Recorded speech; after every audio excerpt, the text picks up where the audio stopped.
6월 20일 말씀 묵상하겠습니다. 함께 기도하겠습니다. 하나님 감사합니다. 예수 그리스도 안에서 우리를 구원하여 주시고 하나님의 사랑과 은혜와 자비하심과 긍휼을 입은 자 되게 하셔서 감사합니다. 주님의 사랑을 받은 자들로 우리가 또한 이 땅에서 사랑하며 살아가는 자 되게 하여 주시옵소서. 예수님 이름으로 기도했습니다. 아멘. 오늘의 말씀은 로마서 12장 9절부터 21절까지의 말씀입니다. 말씀을 함께 살펴보시기 전에 개인적으로 말씀을 꼭 읽으시고 묵상하는 시간 가지시기 바랍니다. 12장 9절입니다. 사랑에는 거짓이 없나니 악을 미워하고 선에 속하라. 형제를 사랑하여 서로 우애하고 존경하기를 서로 먼저 하며 부지런하여 게으르지 말고 열심을 품고 주를 섬기라 라는 말씀으로 시작하고 있습니다. 우리는 예수님 안에서 하나님의 사랑을 입은 자들입니다. 예수 그리스도의 십자가의 복음을 통해서 하나님의 구원의 은혜를 우리는 받은 자들입니다. 이제 하나님의 구원과 사랑을 받은 우리는 어떠한 삶을 살아가야 할까요? 사도 바울은요, 먼저 거짓 없는 사랑에 대해서 말하고 있어요. 거짓 없는 사랑. 가식 없는 사랑이죠. 위선적인 사랑이 아닙니다.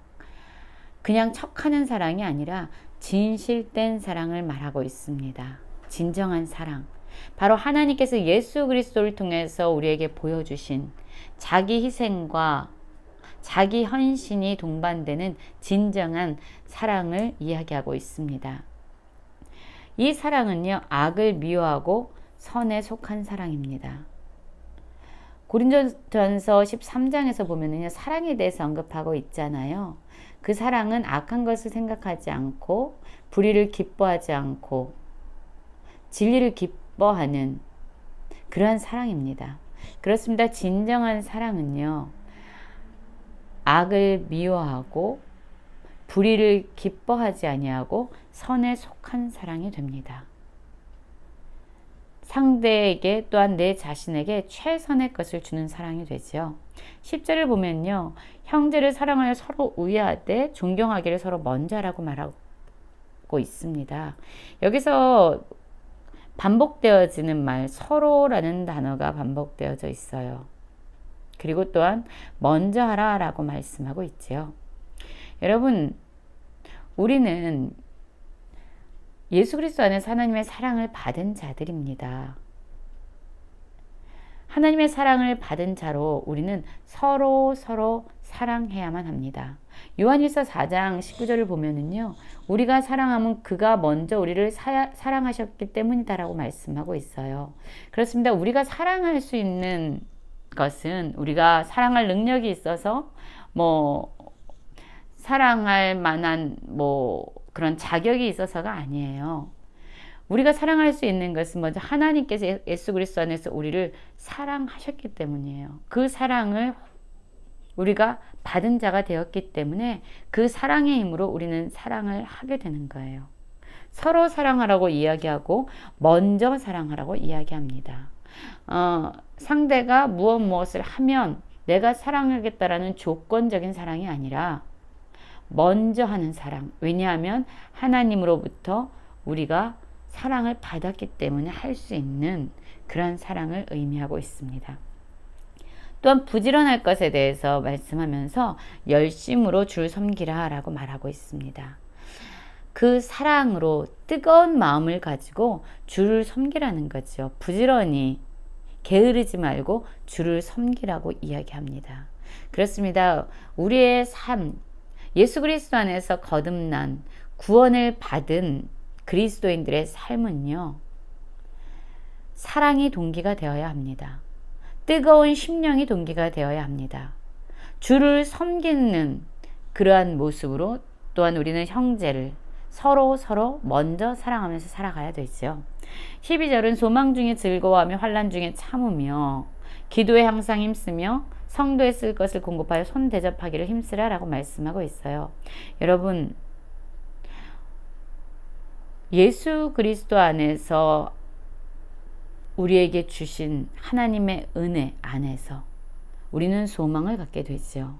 그래서 어떤 상황에 있든지 어떤 형편에 있든지 하나님 때문에 우리는 즐거워할 수 있게 됩니다. 환난 중에 참는 사람은 많지 않습니다.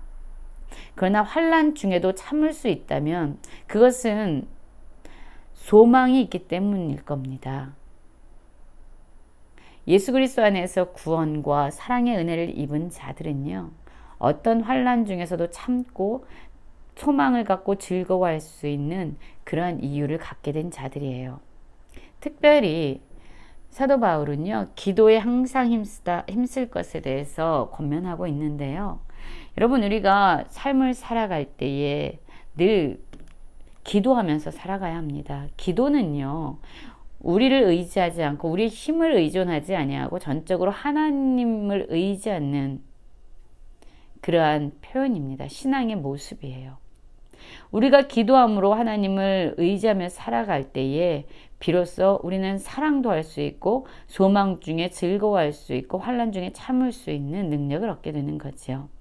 13절에서 보면은요, 성도에 쓸 것을 공급하라고 말합니다. 손 대접하기를 힘쓰라라고 말하고 있어요. 우리가 대접을 받고자 하는 대로 남을 대접하는 삶, 성도의 필요에 민감하게 그들의 쓸 것에 대해서 공급하는 삶. 여러분, 이러한 삶은요, 하나님이 우리의 삶을 좋은 것으로 채우시는 우리의 아버지가 되신다라는 믿음 없이는 불가능합니다. 하나님이 우리에게 좋은 것을 주시는 아버지라는 것을 우리가 믿을 때에 우리는 대접받고 싶은 대로 남을 대접하게 되고, 우리가 쓸 것을 다른 자들에게 나누면서 그들의 필요에 민감하게 공급하는 자로, 또한 그들을 대접하는 자로 세워지게 됩니다. 사실 예수 그리스도 안에서 구원을 받은 자들은 하나님에 대한 전적인 신뢰와 믿음이 필요한 것이죠. 14절을 보면은요, 너희를 박해하는 자를 축복하라, 축복하고 저주하지 말라 라고 말씀하고 있어요. 여러분, 우리를 박해하고 우리를 핍박하는, 우리를 힘겹게 하는 자들을 축복하는 것은 결코 쉬운 일이 아닙니다. 우리를 박해하는 자들을 저주하고 그들에게 복수하고 싶어하고 원한을 갚는 것, 악을 악으로 대하는 것이 어쩌면 사람의 본성이에요. 그러나 우리는 예수 그리스도 안에서 새로운 생명을 가지고 살아가는 자들이에요. 예수의 생명을 가지고 사는 자들이죠. 박해하는 자를 축복하는 것은 예수 그리스도 안에서 예수님의 생명으로 살아갈 때만 가능합니다. 예수님은 십자가에서 죽으실 때에 예수님은 십자가에 못 박은 자들을 향해서 하나님, 저들의 자신이 하는 일을 알지 못합니다. 저들을 용서해 주십시오라고 그들 위해서 기도하신 분이었습니다.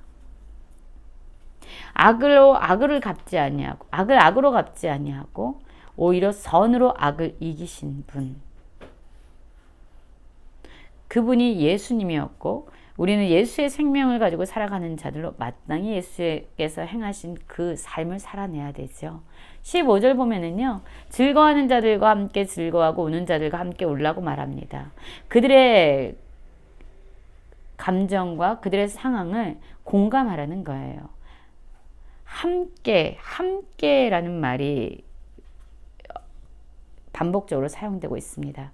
그런데 여러분, 사실 우리가 교회에서 삶을 살다 보면요, 즐거워하는 자들에게 대해서는 너무나도 즐거워하지 말아라, 저기 아픈 사람들이 있지 않냐, 그들 생각해서 즐거움을 참아라 라고 이야기하고, 또 슬픔 가운데 우는 사람들을 향해서 너무 슬퍼하지 말아라 라고 그들의 슬픔을 저지할 때가 많습니다. 오히려 즐거워하는 사람들의 즐거움을 억제시키고 우는 자들을 울지 못하도록 할 때가 많아요. 그러나 사도 바울은 얘기합니다. 즐거워하는 자들과 함께 즐거워하고 우는 자들과 함께 울면서 그들의 감정과 그들의 삶에 공감하는 삶을 살아갈 것을 권면하고 있습니다. 서로 마음을 같이 하며 높은 데 마음을 두지 말고 도리어 낮은 데 처하며 스스로 지혜 있는 척하지 말라. 그렇습니다. 한 마음이 되는 것, 같은 마음을 품는 것이 중요합니다. 아무 자격 없는 자에게 하나님께서 예수 그리스도 안에서 은혜로 우리를 구원해 주셨어요. 그렇기 때문에 우리는 우리 스스로를 자랑할 것도 없고 우리 스스로의 마음을 높이게 할 그러한 근거도 없습니다. 하나님께서 주신 은혜를 생각하면서 우리는 도리어 낮은 데 처하고 겸손한 모습으로 살아가야 되겠지요. 18절에서 보면은요, 할 수 있거든 너희는 모든 사람과 더불어 화목하라 라고 말씀하고 있습니다. 그렇습니다. 주님 안에서 화목한 삶을 살아가는 것 또한 권면하고 있고, 19절 내 사랑하는 자들아 너희가 친히 원수를 갚지 말고 하나님의 진노하심에 맡기라. 기록되었을 때 원수 갚는 것이 내게 있으니 내가 갚으리라고 주께서 말씀하셨느니라. 내 원수가 줄이거든 먹이고 목마르거든 마시게 하라. 내가 숯불을 그 머리에 쌓아 놓으리라. 악에게 지지 말고 선으로 악을 이기라. 그렇습니다. 오늘 말씀을 보면은요, 악에게 지지 말고 선으로 악을 이기라 라는 내용의 말씀이 전반적으로 흐르고 있습니다. 박해하는 자들을 축복하고, 또한 원수를 갚지 말고 하나님께 맡기고, 원수가 줄이면 먹이고 목마르면 마시게 하는 것. 여러분, 이것은요 사실 인간의 본성으로는 불가능한 일입니다. 악을 악으로 갚는 것이 어쩌면 우리들에게 더 맞는 그런 삶의 패턴일 수 있어요. 그러나 예수님께서 어떻게 하셨습니까? 오히려 예수님을 죽이는 자들을 구원하시기 위해서 자신의 생명을 내어주셨습니다. 예수님은 그를 부인하고 배반하고 그를 때리고 모욕하는 자들을 오히려 사랑으로 품어주셨고, 그들의 죄를 용서해달라고 하나님께 기도하셨습니다. 예수님은 끝까지 하나님의 말씀에 순종하시면서 선으로 악을 이기신 분이에요. 그리고 우리는 예수 그리스도의 복음을 믿음으로 말미암아 하나님의 자녀가 되고 구원을 입은 자들입니다. 우리는 예수 그리스도의 생명으로 살아가는 자들이에요. 그러하기 때문에 악에게 지지 말고 예수님처럼 선으로 악을 이기는 삶을 살아야 될 것입니다. 여러분, 악에게 지지 말고 선으로 악을 이기는 거룩한 삶을 살아가는 모든 성도님들 되시길 간절히 기도합니다.